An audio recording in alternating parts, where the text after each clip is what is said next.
मणिपूरमध्ये पुन्हा एकदा हिंसाचार भडकला। मैतेई समुदायाचे लोक मोठ्या संख्येने इंफाळच्या रस्त्यावर उतरले आहेत। मुख्यमंत्र्यांच्या निवासस्थानी हल्ला करत तोडफोड करण्यात आली।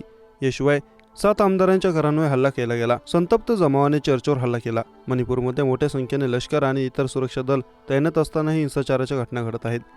हिंसाचार वाढतच असल्याने शेवटी शहरातील इंटरनेट सेवा बंद करण्यात आली। कर्फ्यू लागू करण्यात आला आहे। गेल्या वर्षभरापासून मणिपूरमध्ये तणावपूर्ण वातावरण आहे।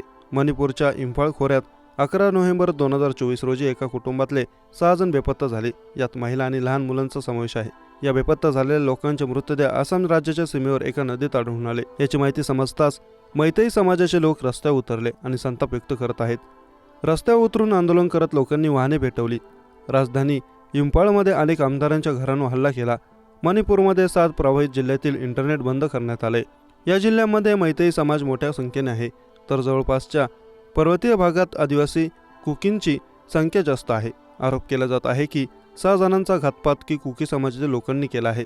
मणिपूरचे मुख्यमंत्री नोकथोम्बम बिरेन सिंह यांचे जावई राजकुमार इमो सिंह यांच्या घरावर हल्ला केला गेला। इंफाळच्या बाहेर असलेल्या मुख्यमंत्र्यांच्या खासगी निवासस्थानीही शनिवारी रात्री जमावाने हल्ला केला। शनिवारी सायंकाळी 4:30 वाजल्यापासून 2 दिवसांसाठी कर्फ्यू लागू केला। सरकारने शांतता कायम ठेवायची असेल तर महिला आणि मुलांची हत्या करणाऱ्यांना शिक्षा द्यावी, अन्यथा राजीनामा द्यावा अशी मागणी लोकांनी केली आहे।